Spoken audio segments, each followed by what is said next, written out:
Corporate accounting के chapter final accounts and managerial remuneration के पहले लेक्चर में आज हम पढ़ेंगे managerial remuneration. What is managerial remuneration?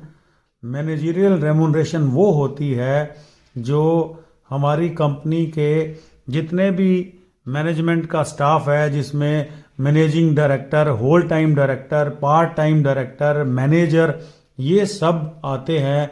इनको मिलने वाली रेमुनरेशन की मैक्सिमम लिमिट क्या है, इसका कैलकुलेशन कैसे करते हैं और किस सिचुएशन में हम कितने % रेमुनरेशन मैक्सिमम दे सकते हैं, उन सब की बातें आज पहले वीडियो में करेंगे। इसका कैलकुलेशन और बाकी थ्योरी हम नेक्स्ट वीडियो में कवर करेंगे। तो सबसे पहले हम पढ़ने वाले हैं कि remuneration payable by the companies having profits.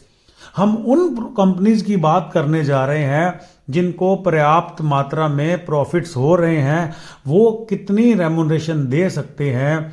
तो सबसे पहले पॉइंट पे आते हैं कि कंपनीज एक्ट 2013 के अकॉर्डिंग कोई भी company 11% of the net profit से ज़्यादा मैक्सिमम लिमिट है मैनेजरियल रेमुनरेशन का भुगतान नहीं कर सकती। यहाँ आपको दो बातें सीखनी है कि नेट प्रॉफिट कौन से होंगे, वो भी कंपनीज एक्ट 2013 में लिखा हुआ है, net profit for the purpose of managerial remuneration. तो यहां हम पहले वीडियो में लिमिट पढ़ रहे हैं, कितने % ऑफ द नेट प्रॉफिट किस सिचुएशन में दी जा सकती है, उसको पहले कवर कर रहे हैं। तो पहला पॉइंट है ओवरऑल मैक्सिमम लिमिट। हम किसी भी हालात में टोटल कंपनी का जितना भी मैनेजमेंट स्टाफ है उसको मिलने वाली remuneration 11% of the net profit से ज्यादा नहीं होने चाहिए।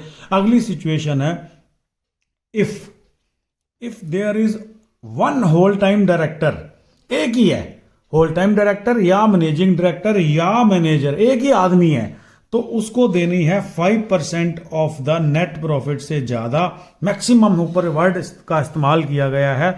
वैसे सारे स्टाफ को मिला के 11% से ज्यादा नहीं दे सकते, पर अगर अलग अलग सिचुएशंस हैं, अगर कंपनी में एक ही डायरेक्टर है, चाहे वो होल टाइम डायरेक्टर हो, चाहे वो मैनेजिंग डायरेक्टर हो, चाहे वो मैनेजर हो, अगर वो अकेला आदमी है तो हम उसको 5% ऑफ द नेट प्रॉफिट से ज्यादा नहीं दे सकते। इफ देयर आर टू और मोर, दो या दो से ज्यादा हैं whole time director including managing director, दो या दो से ज्यादा हैं तो हम उसको दे सकते हैं 10% ऑफ द नेट प्रॉफिट। तो फिर ये 11 कब पूरी होगी ये भी आने वाले टाइम में पता चल जाएगा। आगे है, ये तो था मैक्सिमम कितनी दे सकते हैं, 11%।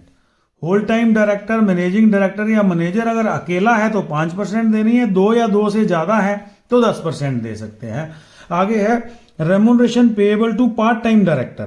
पार्ट टाइम डायरेक्टर अगर अकेला है तो उसको दे सकते हैं 3% of the net profit, 3% of the net profit. अगर वो एमडी या होल टाइम डायरेक्टर के साथ काम करता है तो उसे दे सकते हैं 1% ऑफ द नेट प्रॉफिट। तो ये था वो कंपनीज जिनके प्रॉफिट पर्याप्त मात्रा में है, मैक्सिमम रेमुनरेशन 11% दे सकते हैं, और होल टाइम डायरेक्टर या मैनेजिंग डायरेक्टर या मैनेजर एक अकेला आदमी काम करने वाला है तो 5% दे सकते हैं। यही अगर दो या दो से ज़्यादा है तो 10% दे सकते हैं। पार्ट टाइम डायरेक्टर अगर अकेला काम करता है, थोड़ा दोबारा लिख देते हैं, अगर ये अकेला काम करता है तो 3% ऑफ द नेट प्रॉफिट दे सकते हैं, तो फिर उनकी बाकी 8 रह जाएगी, टोटल 11 नहीं हो सकती। और अगर पार्ट टाइम डायरेक्टर अकेला है, बाकी सब लोगों के साथ काम कर सकता है, तो उसको 1% से ज़्यादा नहीं दे सकते। ओवरऑल 11% का था ये सब क्लासिफिकेशन। उसके बाद एक केस ऐसा आता है कि हम उन कंपनीज की बात करते हैं जिनको तो प्रॉफिट ही नहीं हुए, उनकी मैक्सिमम लिमिट कैसे सेट करेंगे कि कुछ ऐसी कंपनीज हैं जिनके नील प्रॉफिट है या कम प्रॉफिट है, तो उसका 11% करेंगे तो वो बहुत नुकसान में रह जाएंगे, वो काम ही नहीं करेंगे मैनेजिंग डायरेक्टर और डायरेक्टर। तो कंपनीज एक्ट 2013 में उन कंपनीज जिनके लॉस हैं या प्रॉफिट ही नहीं है या कम प्रॉफिट है, उनके लिए डायरेक्टर्स को दी जाने वाली रेमुनरेशन की लिमिट्स इफेक्टिव कैपिटल के अकॉर्डिंग बनाई गई है। देखो यहाँ दो सवाल रह जाएंगे कि नेट प्रॉफिट कौन सा इस्तेमाल करना है, और यहाँ ऐसा क्वेश्चन रह जाएगा कि इफेक्टिव कैपिटल कहाँ से आएगी। इसका जवाब अगले वीडियो में दिया जाएगा। ठीक है, अगर किसी कंपनी की इफेक्टिव कैपिटल नेगेटिव है या 5 करोड़ से कम है तो मैक्सिमम रेमुनरेशन 30 लाख से ज़्यादा हम नहीं दे सकते। क्या समझे? अगर किसी कंपनी की इफेक्टिव कैपिटल 5 करोड़ से कम है तो दी जाने वाली रेमुनरेशन 30 लाख रुपए हो सकती है मैक्सिमम। अगर किसी कंपनी की इफेक्टिव कैपिटल 5 करोड़ है या उससे ज़्यादा है पर वो 100 करोड़ से कम है, यहां कौन सी कवर की? 5 करोड़ से कम। यहां क्या कवर करना है? 5 करोड़ है या 5 करोड़ से ज़्यादा है पर 100 करोड़ से कम है, तो आप अपने मैनेजमेंट स्टाफ को दी जाने वाली रेमुनरेशन 42 लाख की मैक्सिमम लिमिट है। 42 लाख से ज़्यादा रेमुनरेशन नहीं दी जा सकती। नेक्स्ट है, अगर आपकी कंपनी की इफेक्टिव कैपिटल 100 करोड़ है या 100 करोड़ से ज़्यादा है पर 250 करोड़ से कम है। तीन बातें कवर करते हैं। ऊपर वाले में 5 करोड़ से कम था तो 5 करोड़ इसके अंदर काउंट करेंगे। यहां 100 करोड़ से कम था तो 100 करोड़ इसके अंदर काउंट करेंगे। 100 करोड़ है, 100 करोड़ से ज्यादा है पर 250 करोड़ से कम है, तो मैनेजमेंट स्टाफ को दी जाने वाली मैक्सिमम रेमुनरेशन हो सकती है 60 लाख। ठीक है, फिर चौथा और आखिरी पॉइंट है, अगर किसी कंपनी की इफेक्टिव कैपिटल 250 करोड़ या उससे ज़्यादा है तो अपने मैनेजमेंट स्टाफ को मैनेजरियल रेमुनरेशन कितनी दी जा सकती है? 60 लाख प्लस आप दे सकते हैं 0.01% ऑफ द इफेक्टिव कैपिटल। कौन सी? In excess of 250 crore. तो यहां जो है ना, यहां थोड़ी ताकत लगानी पड़ेगी। मैक्सिमम रेमुनरेशन दे सकते हैं 60 lakh plus 0.01% of effective capital in excess of 250 crore. तो मतलब मान लीजिए ये कहते हैं 250 करोड़ एंड अबव। ठीक है, अगर मान लो 400 करोड़ की कैपिटल है तो एक्सेस कितनी हुई? 150 करोड़। 150 करोड़ का 0.01% प्लस 60 लाख जो है ना मैक्सिमम लिमिट बन जाएगी। अब अगला सवाल आता है कि हमने दो सिचुएशन पढ़ी। एक तो वो कंपनी जिनके प्रॉफिट पर्याप्त मात्रा में है, और दूसरा जिनके प्रॉफिट इनएडिक्वेट हैं, निल हैं, लॉस हैं, नेगेटिव है। तो उस हालात में दोनों ही केसेस में मैंने आपको ये बताया कि मैक्सिमम रेमुनरेशन कितनी दे सकते हैं। तो ये इसको तो रिपीट करने का कोई फ़ायदा नहीं है, पहले ही मैंने बहुत ज़्यादा ताकत लगा के आपको बता दिया है।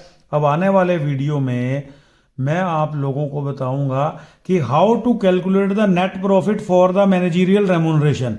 नेट प्रॉफिट जो न्यूमेरिकल प्रॉब्लम में जो नेट प्रॉफिट दिया होगा ना, उसका इस्तेमाल नहीं करना है। हमें मैनेजरियल रेमुनरेशन निकालने के लिए जो नेट प्रॉफिट कैलकुलेट करना होता है उसके रूल्स दे रखे हैं। कौन कौन से खर्चे अलाउड है, कौन कौन से खर्चे डिसअलाउड है। जैसे कि इनकम टैक्स के लिए आप नेट प्रॉफिट को ऐड लेस करके बदलते हैं ना कि इनकम टैक्स कौन से प्रॉफिट पे भरा जाएगा, वैसे ही हम नेट प्रॉफिट को ठीक करके निकालेंगे net profit for the purpose of managerial remuneration. और इस सेक्शन की बात करूं तो मैं आपको रूल्स बताऊंगा कि how to calculate effective capital. देखते हैं कितने वीडियो मुझे बनाने पड़ते हैं इस काम को करने के लिए, तो एक बार रिवाइज कर लेते हैं। ये पोर्शन हमें ज़्यादा काम में आता है, इसका न्यूमेरिकल पेपर में ज़्यादा पूछा जाता है। तो मैनेजरियल रेमुनरेशन की मैक्सिमम लिमिट है 11%, कि किसी भी हालात में 11% से ज़्यादा नहीं दे सकते। ये उसके नीचे सब लिमिट है, हमेशा नहीं 11% देनी। 11% तो टोटल दे सकते हैं, पर अगर एक ही होल टाइम डायरेक्टर है तो 5% दे सकते हैं। होल टाइम डायरेक्टर है या एमडी या मैनेजर, तीनों में से एक ही है और वो अकेला है तो 5% दे सकते हैं। 2 या 2 से ज़्यादा है तो 10% दे सकते हैं। पार्ट टाइम डायरेक्टर अगर अकेला है तो 3%, अगर किसी के साथ काम कर रहा है तो उसको कितनी दे सकते हैं? 1% दे सकते हैं। कोई भी कंफ्यूजन हो तो यूट्यूब के कमेंट बॉक्स में जाके आप अपनी बात लिख सकते हैं और वीडियो अच्छा लगे तो भी लिख सकते हैं, और अपने फ्रेंड्स जो कि अपने कॉलेज के नहीं हैं उनको भी शेयर कर सकते हैं, ताकि वीडियो इतनी ताकत लगा के बनाए जा रहे हैं, इनका बेनिफिट सबको मिले। चैनल को सब्सक्राइब नहीं किया है तो ज़रूर कर ले। थैंक यू, मिलते हैं अगले वीडियो।